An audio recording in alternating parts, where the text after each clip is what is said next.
De retour en studio, très sympathique ces messieurs du Navet. Donc, c'est toujours drôle à dire, ces messieurs du Navet. Bon. Hubert Sabino, t'as pas parlé beaucoup aujourd'hui, mais t'es toujours pertinent, t'es toujours brillant, t'es toujours intelligent. Ben oui, mais la barre haute. Je pense que j'ai un petit kick sur toi, Hubert. Ah oui? Oui. Puis tu nous as encore préparé... Oh, il me touche les jambes là, sous la table. Tu nous as préparé quelque chose. Ouais, mais en fait, c'est que... En fin de semaine, je suis allé à Québec chez ma belle-sœur, puis... Bon, je gossais dans le garage avec le beau-frère après son Jeep Suzuki qui essayait de transformer en bolide pour aller jouer dans la boîte. Puis il me dit qu'il m'aimait ça notre émission de gauchiste. Ça se rend à Québec? Ben, en podcast. Ah, wow, c'est magnifique. Podcast. Ouais. Puis ben, il trouvait ça plate qu'on parle juste de Montréal puis qu'on parle pas de Québec. Fait que... Tu vas nous parler de Québec, la vieille capitale. Wow. Ouais, puis ben, je pense qu'il va regretter de m'avoir dit ça. Donc, ben, je veux pas trop m'étendre sur ma vie personnelle parce que déjà que c'est pas facile d'avouer qu'on a de la famille à Québec. Ben, j'ai un filleul qui a à peu près 1 an et demi. Bon, c'est important de retenir l'âge de son filleul. Bon, c'est ça, il est à Québec, donc à plus de 2h30 de voiture sur la 30. Puis j'ai pas de voiture, donc je suis pas très, très présent dans sa vie. Puis à cet âge-là, ben, ça change vite, les petits bonhommes. Fait qu'à chaque fois que je le vois, il fait quelque chose qu'il faisait pas avant. Tu sais, la dernière fois... il y a genre à peu près 3 mois, il avait appris à marcher, hein, puis à faire des bleus ses genoux parce qu'il tombait. Cette fois-ci, grosse étape, il disait 5 mots, je vais les nommer, c'est papa, maman, Régis, nordique, puis liberté. Fait que pour contrebalancer un peu, en 2 jours, j'ai réussi à y faire dire syndicalisme, transport en commun, puis j'ai fait un argumentaire à la sauce Radio X dans ma couche. T'es un missionnaire. Ouais. Fait que la vérité sort de la bouche des enfants, mais il faut leur enfoncer. Fait que j'étais arrivé vendredi soir, mon beau-frère est venu me chercher avec son fameux Jeep au terminus d'autobus. Puis on avait un peu de lousse avant le show de Guns N' Roses, fait qu'on est allé manger une poutine du Ashton dans un parking. Un classique, ben oui. Oui. Un parking qui donnait sur le chantier du prochain Colisée. Tu sais, la vue était belle, le soleil se couchait. Au début, je pensais qu'on était devant le chantier d'un nouveau Costco qui se construisait à la jonction de 2 autoroutes, mais... Non, c'est vraiment le Colisée, qui est aussi central par rapport à au centre-ville de Québec que le programme du PLQ au centre idéologiquement parlant. T'sais. Donc, mais c'est pas évident non plus de dire c'est où le centre-ville de Québec, je pourrais pas le dire. Je l'ai jamais trouvé. Non, c'est ça, on le cherche encore.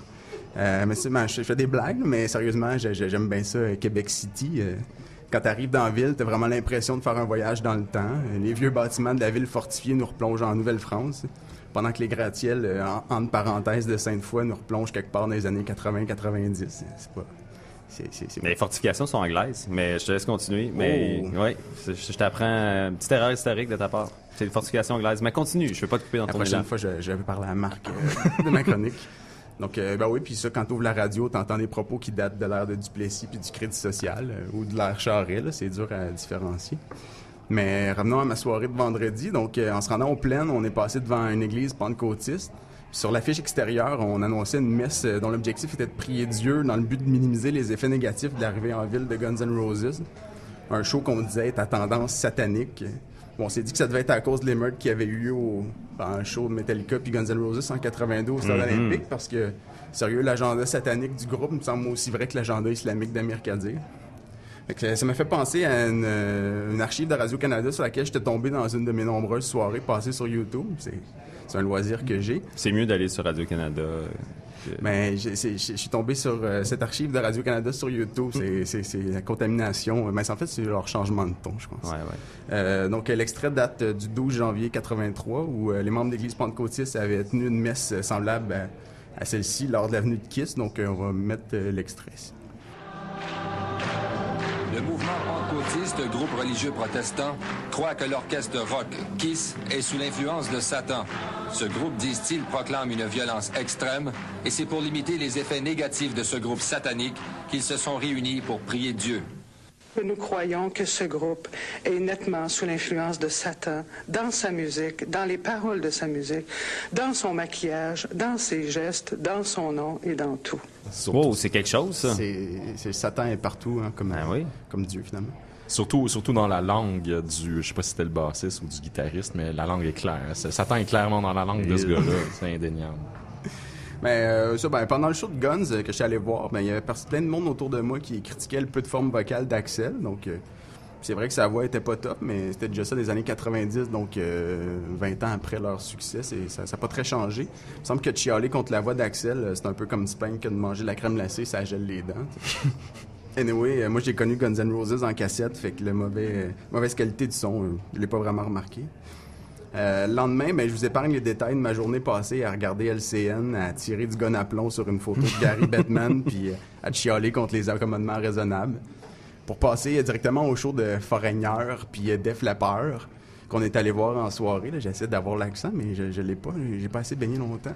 En passant, c'est probablement le plus grand rassemblement de coupe Longueuil auquel j'ai assisté. Ça existe encore? Oui. Mais je pense que c'était des coupes Greenfield Park, parce que c'était encore plus long en arrière. En tout cas, Foreigner, c'était bon. Mais c'est quand même assez curieux parce qu'il n'y avait aucun membre d'origine du groupe. Donc, c'était un beau band de cover. Mais anyway, on sait pas de quoi ils ont de l'air, fait que c'était bien correct. Puis Def Leppard aussi, c'était excellent, mais personnellement, j'avais un gros malaise d'avoir autant de Québécois sous regarder triompher des Britanniques sur les plaines d'Abraham. Oh, c'est vrai. Derrière les fortifications britanniques. Non, en avant. Pour conclure, en fait, comme plusieurs l'ont deviné, il y a bien des affaires fausses puis semi-vraies dans ma chronique, mais dites-moi comment on pourrait entretenir une confrontation malsaine entre deux villes qui ont absolument rien à envier l'une par rapport à l'autre si on devait se limiter à dire la vérité. Donc, je vous laisse là-dessus. Présentement, à Montréal, c'est le festival Juste pour rire, fait que c'est peut-être le moment idéal pour sortir de la ville.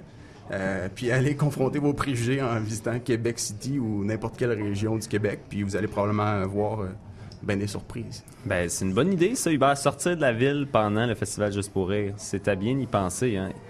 Ouais, je pense qu'on va faire ça, mais par contre, on a une émission mardi prochain. On va-tu être en plein festival Juste pour rire? Peut-être que je peux vous appeler par téléphone. Ah oui, tu pourrais faire ça. Ben, Hubert Sabino, toujours pertinent, toujours intéressant. T'es un homme magique.